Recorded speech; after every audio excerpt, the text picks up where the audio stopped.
Good morning, everybody. I'm hoping you're able to see us and that our technology is working for us today.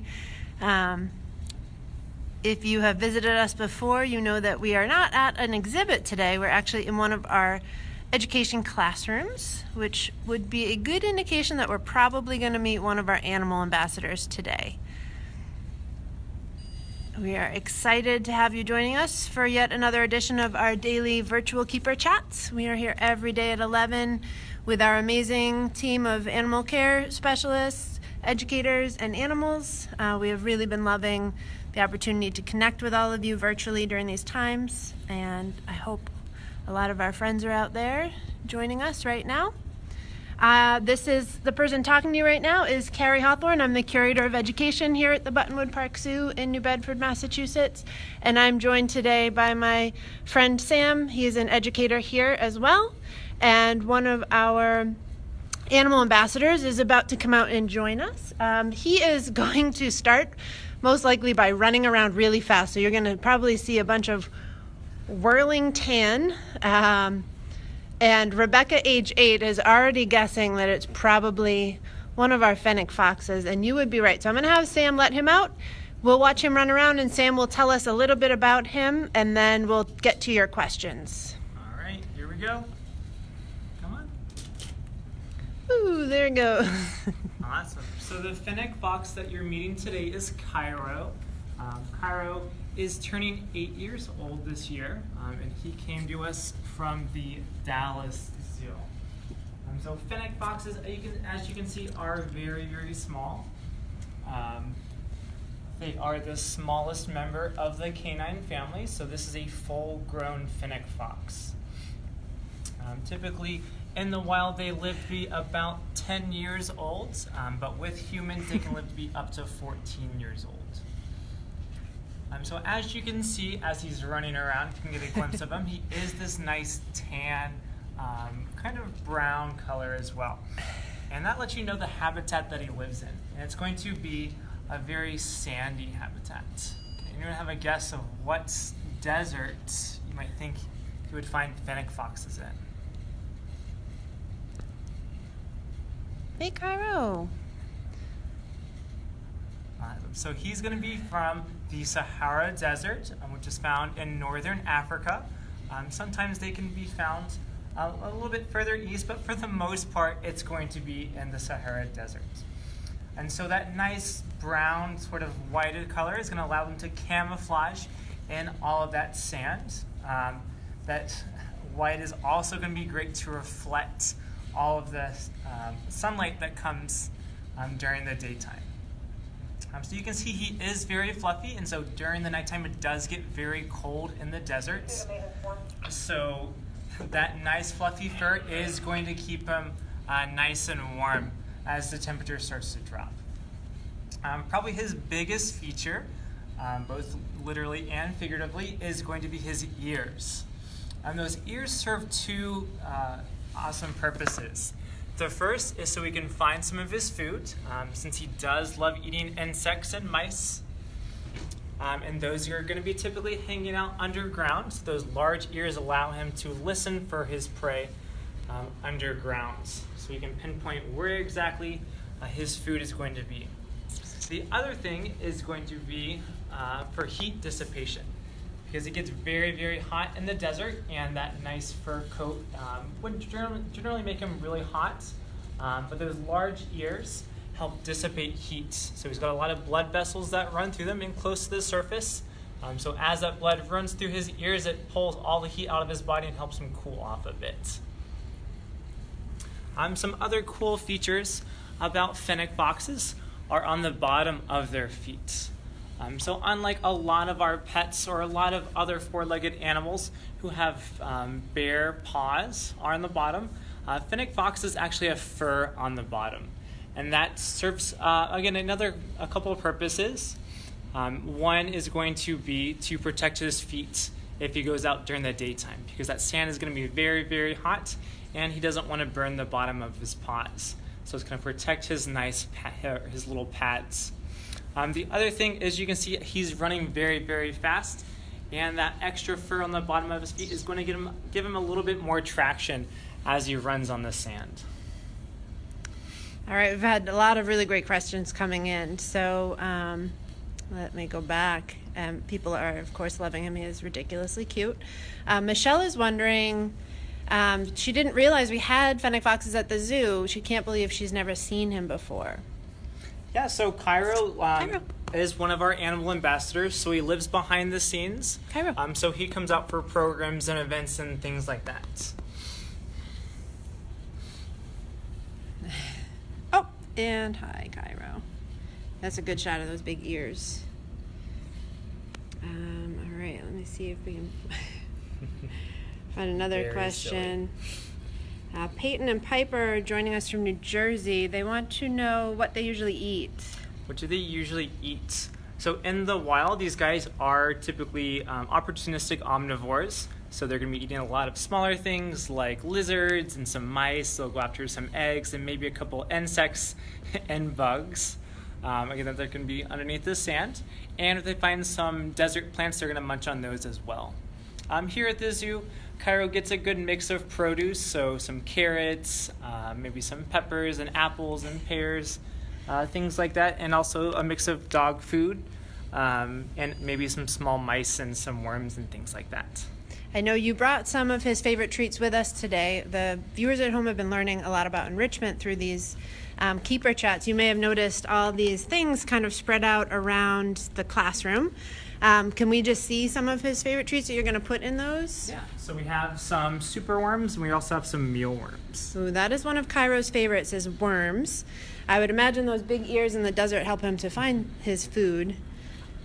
So Sam's going to put some treats around in some of these enrichment items so he can forage a little bit while he's joining us today. So we've got all kinds of different ways for us to hide his food and have him work for it a little bit. Like, for example, this is a PVC pipe with holes in it.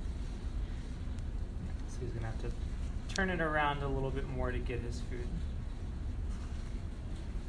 All right, we had another great question from Marcus, who is wondering, how fast can they run?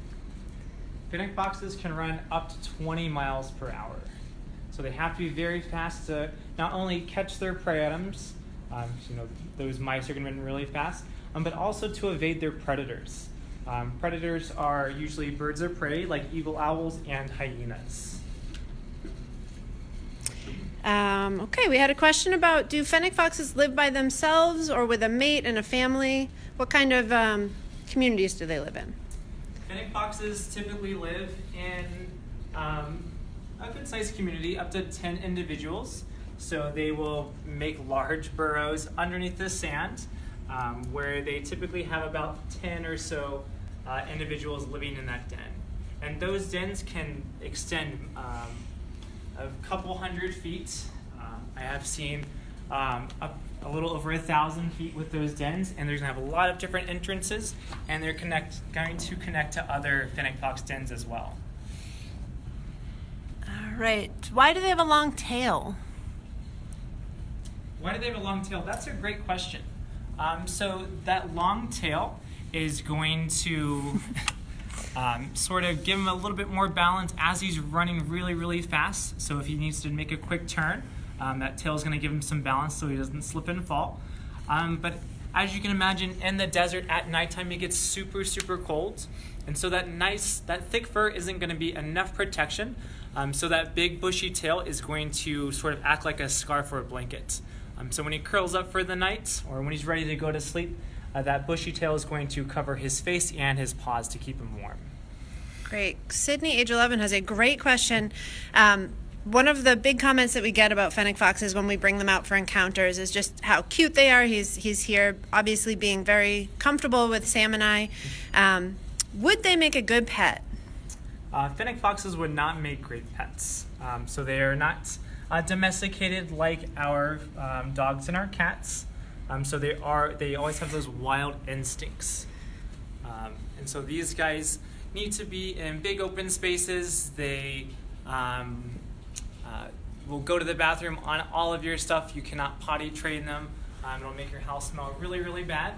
And we also don't want to take wild animals out of the wild. That's a big problem in the Northern Sahara Desert is that these guys are typically picked up for the pet trade. And so their numbers are starting to go down. I always tell people there's lots of really cute cats and dogs in your local shelter that would make great pets. If you think he's super cute, I'm sure there's a Chihuahua that looks a lot like a Fennec Fox that you could find. That's why you can always go to zoos to see the cute animals that we would love to take home, but we just can't. All right, Kellen, age 8, has a question. How long do they live?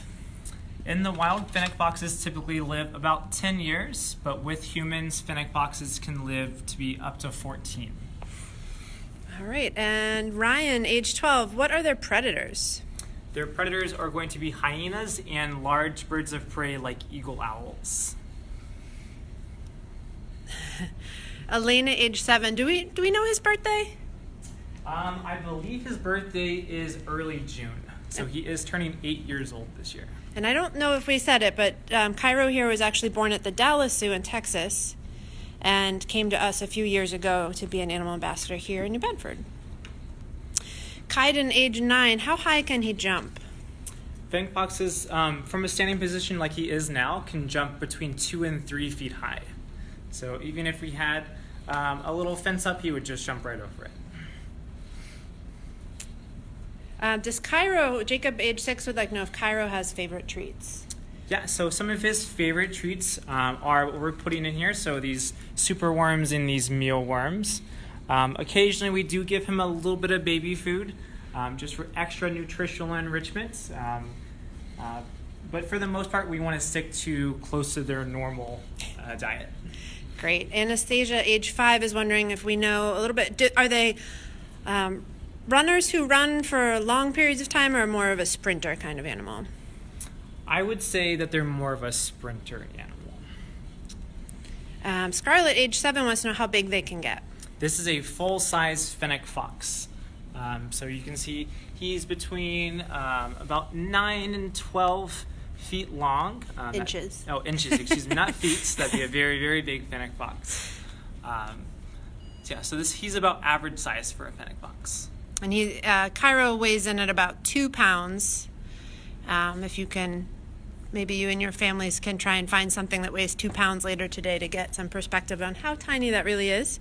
They are the world's smallest species of fox. Amelia, age 5. Are they good at hearing things? Do they have a good sense of hearing? Yes, they're great at hearing. So those large ears help them find their prey items, which are going to be insects and mice that live underneath the sand.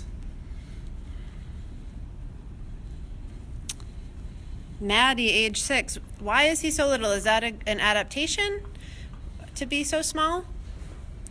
Yeah, it can be. I would say that small size helps them dig burrows easier. You know, if he was a large dog, it'd be really hard to dig burrows underneath the sand. So being very, very small, he's able to dig a lot, some smaller burrows and keep away from predators easily. Juliana, age 8, is wondering if they're nice to humans. Cairo is nice to humans just because he's been around us for a very long time. But I would say that most Fennec Foxes are afraid of humans. Does Charlotte, age 8, is wondering if Cairo has a favorite type of enrichment or toy that he likes to play with. I would always say his favorite kind of enrichment is nutritional enrichment. He just loves eating new things. But I would say that his most favorite enrichment is just being around his keepers. He's a very social Fennec Fox with the keepers who work with him, and he gets very excited every time they come in to see him.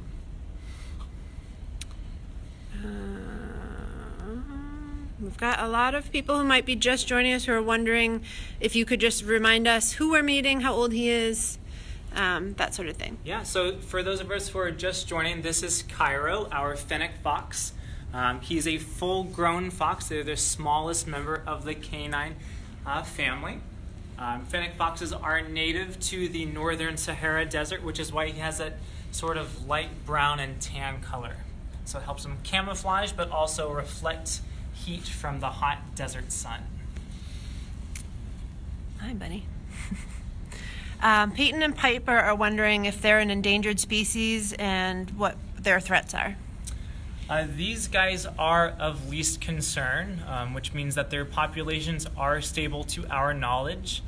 Because these guys are very elusive, that's our best guess right now, but their biggest threats are going to be humans because they typically pick them up for the fur trade and the pet trade. All right, Oliver, age 3, wants to know, do they have good eyesight during the day? I would say they have good eyesight during the day, but his biggest sense he's going to rely on is going to be his hearing. He's definitely using his nose quite a bit right now, too. Trying to find a good spot where we're going to be able to keep watching him. Nicole's wondering why the tip of his tail is black. That's a great question that I have been asked a lot, and I have done lots of research to try and find the answer to that question, but so far I haven't found an answer. My guess is that because the tip of his nose is black, maybe it would confuse predators that his tail might be his face, so the predators would be more likely to go for his tail instead of his face. But that's my best guess, but I don't know the exact answer. Hi, Trish. Trish, age 51, wants to know if they're nocturnal. Yes, Fennec Foxes are nocturnal. Remember, it does get very, very hot in the deserts, so these guys don't want to be out when it's hot, so they're going to come outside when it's nice and cool outside.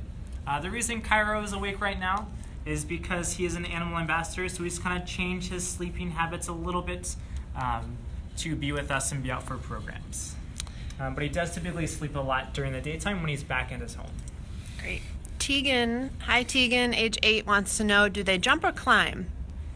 These guys are awesome jumpers. They can jump about 2 to 3 feet high. They can maybe climb a little bit because they do have a little bit of sharp claws, but I wouldn't say they can climb like a monkey or anything like that. So they can't like bend themselves and climb up like we can.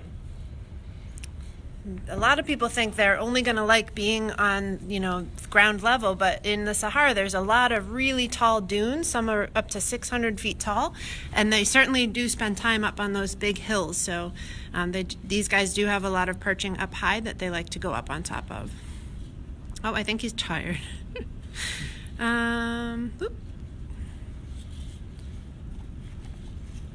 Silas, age 9, is wondering if our friends were in the room with us right now during this encounter, is he this comfortable when there are guests with him? He is most comfortable with his keepers. I would say he doesn't mind other people, but typically when he does meet other guests, he is going to be a little inquisitive, so we have them sort of sit up against the wall in those chairs, or they can just observe him from afar. All right. Peyton and Piper, age 11, want to know if we have more than one Fennec Fox at the zoo. We do have a couple more Fennec Foxes. Cairo does have 2 other ones who live with him. We have Copper and we have Fowley. But typically Cairo is the one that comes out. He's a little bit more comfortable with people, but we are working with those other Fennec Foxes. Right now he's playing a game of hide and seek with us in this big cardboard box that Sam put out for him. So you can see him, he keeps peeking around the corner at us. One of his favorite games to play is actually to play a little bit of chase with us, so he's trying to encourage us to chase with him. John, age 12, wants to know if they were caught by a predator, how would they defend themselves? He would defend himself probably by squirming around a lot and also using his sharp teeth to try and bite that predator. But his main defense is going to be his speed because he does run 20 miles per hour. He's going to run as fast as he can back to his burrow. And I would imagine not many things can sneak up on this guy with those ears. Okay. Katie, age 8, wants to know how many babies they have in one litter. Typically, Fennec Foxes have between 1 and 4 kits per litter. So it takes about 2, the Fennec Foxes are inside the mother for about 2 months before they're born, and then it takes another couple of months for them to fully mature. All right, Miles, age 10, what does he sound like? What noises does he make? So he can make some soft purrs, some barks, and some high-pitched screams. It doesn't sound as pleasant as our dogs at home. It's a little bit more harsh in the barks and the screams. All right. Rebecca, age 8, wants to know, how sharp are his teeth? His teeth are very, very sharp. So he needs those really sharp teeth because he is a predator. So he catches his prey and he can eat his prey items. So we would not want to be caught by one of his teeth. Shane wants to know, where did they get water in the desert? Great question. So Fennec foxes are great at water conservation. Typically, they will get most of the water that they need to survive from the food that they eat. In fact, they can go days without having water because their kidneys are really great at filtering their blood and keeping the water in. But they will drink water if it is available to them.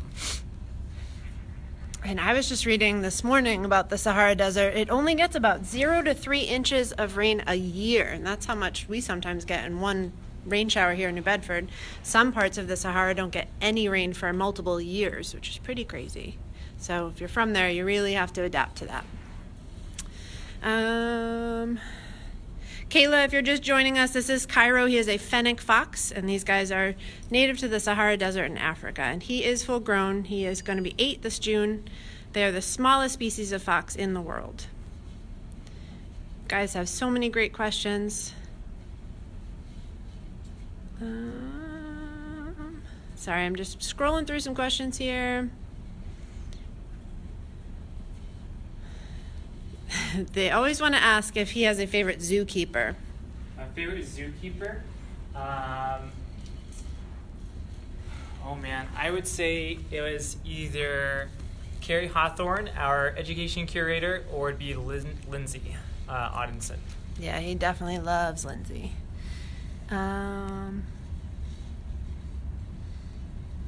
You want to just remind everyone who's joining us why they may not see him when they visit the zoo on exhibit?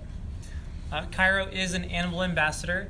So being an animal ambassador, he lives behind the scenes. So he comes out for programs and events and other big group things as well. So he doesn't have a home that's available for the public to see. But again, when he comes out for those programs and events, that's when you might be able to see him. So kind of 2 parts to one question from a few of our friends. Does he ever bite or hurt his keepers? And on the flip side, does he ever cuddle with them? Does he ever bite? Occasionally, if he does get kind of grumpy like all of us, he's not always in the best mood. Maybe he just has an off day.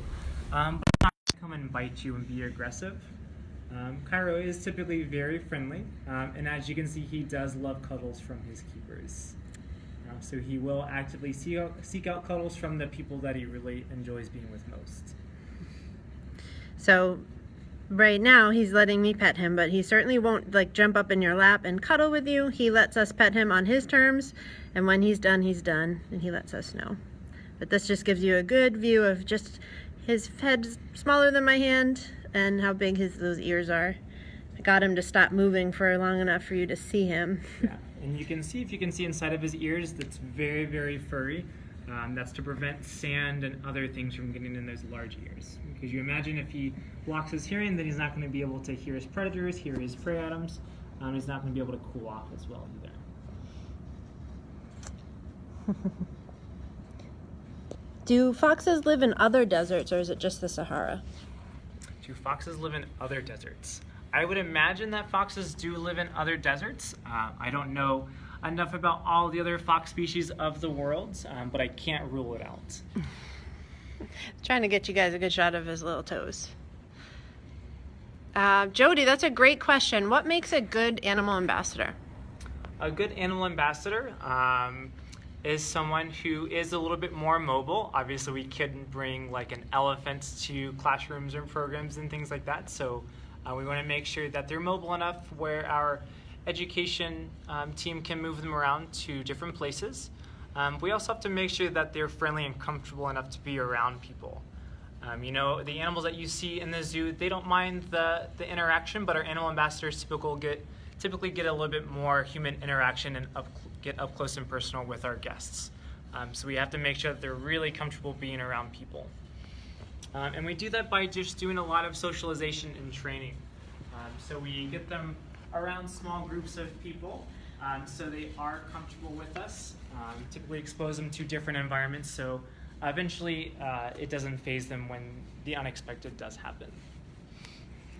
Great. So we are wrapping up. We have run out of worms here, and Cairo is going back to his crate quite a few times now, kind of giving us the hint that maybe he's ready as a nocturnal animal to take his nap. We want to thank you all for joining us. If you're just joining us, this is Cairo the Fennec Fox. He was originally from the Dallas Zoo in Texas and has been here at Buttonwood for a few years as an animal ambassador. If you missed the beginning and you didn't see all of our nice close-ups of Cairo, be sure to watch the whole video when we post it afterwards, both on our Facebook page and our YouTube page. I want to thank our friend who made a donation today. We do have that donate button and the text in the description here. We are raising funds for our emergency operating funds for the Zoological Society, which is the nonprofit arm of the zoo that is bringing these virtual keeper chats to you every day. We hope you enjoyed meeting Cairo. We certainly love having him on our team. Oh, he did find the last couple of worms there.